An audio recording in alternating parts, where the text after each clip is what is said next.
ಚಾಕಿ ಕುಡಿಯದಂತಾಗಿತ್ತು ನನ್ನ ಜನರ ಪಾಡು. ಹರಿದು ಹೋಗೋ ಕಾವೇರಿಗೆ ಕೊಂಚ ನಿಂತು ಹೋಗುವಂತೆ ಬುದ್ಧಿ ಹೇಳುವವರು ಯಾರೂ ಇರಲಿಲ್ಲ.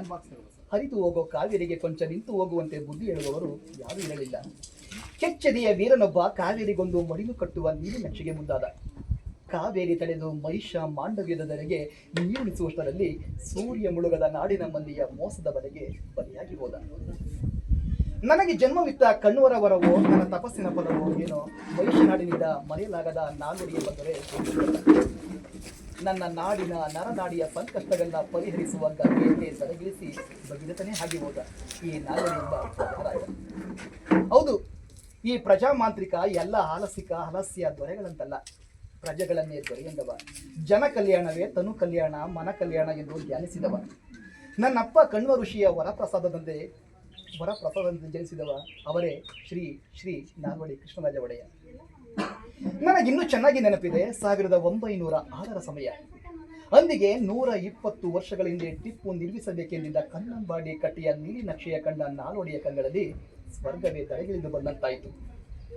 ಕಾವೇರಿ ತೀರದಲ್ಲಿ ನನ್ನಪ್ಪ ಕಣ್ಣೂರು ಕಟ್ಟಿದ ಗೂಡೆಂಬ ಕನ್ನಂಬಾಡಿ ಎಂಬ ನಾನು ಮತ್ತು ನನ್ನ ಪರಿಸೆ ನಾಡಿನ ಋಣಿಗಳಾಗಿ ಬದುಕಿನ ಮಹಾ ಸೌಧಗಳನ್ನೇ ತೊರೆದು ತ್ಯಾಗ ಮಾಡಿ ಕಾವೇರಿ ಒಡಲಿಗೆ ಅಡಿಪಾಯವಾದೆವು.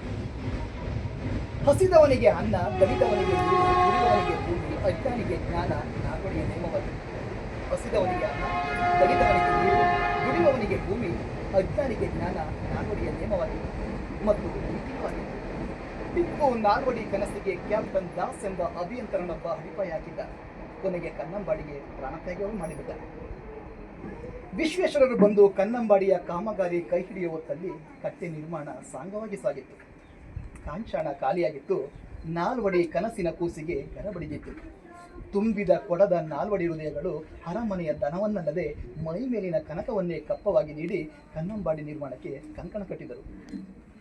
ವಿಶ್ವೇಶ್ವರರ ತುರ್ತು ನಿರ್ಗಮನ, 7 ಮಹನೀಯರ ಅವಿರತ ಸಾಧನ, ಸಾವಿರಾರು ಜೀವದ ದಮನಿಯ ತ್ಯಾಗದರ್ಪಣ, 3 ದಶಕಗಳ ನನ್ನ ನಾಲ್ವಡಿಯ ದೊರೆಯ ಕನಸು ಕೊನೆಗೂ ಕೈ ಹಿಡಿದಿತ್ತು. ಕೊಡಗಿನ ಕಾವೇರಿಗೆ ತಾಯಿ ಮಡಿಲೊಂದು ಸೃಷ್ಟಿಯಾಯಿತು. ಮಹಿಷ ಮಾಂಡವ್ಯದೊಡಲ ಉಸಿರಾಗಿ ಹೋಯಿತು. ಎಲ್ಲರ ಬದುಕಿನ ಹಸಿರಾಗಿ ಹೋಯಿತು. ಅದುವೇ ಕೃಷ್ಣರಾಜ ಸಾಗರ ಎಂದು ಹೆಸರಾಯಿತು. ಇದು ನಾಲ್ವಡಿ ಕಂಡ ಕನಸು, ಕನ್ನಂಬಾಡಿ ಎಂಬ ಕೂಸಿನ ಕನಸು.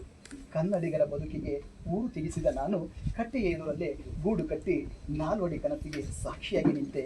ಕಣ್ಣುವರ ಮಗಳು ಕನ್ನಂಬಾಡಿ ಎಂಬ ಗ್ರಾಮದ ರೂಪದಲ್ಲಿ. ಧನ್ಯವಾದಗಳು.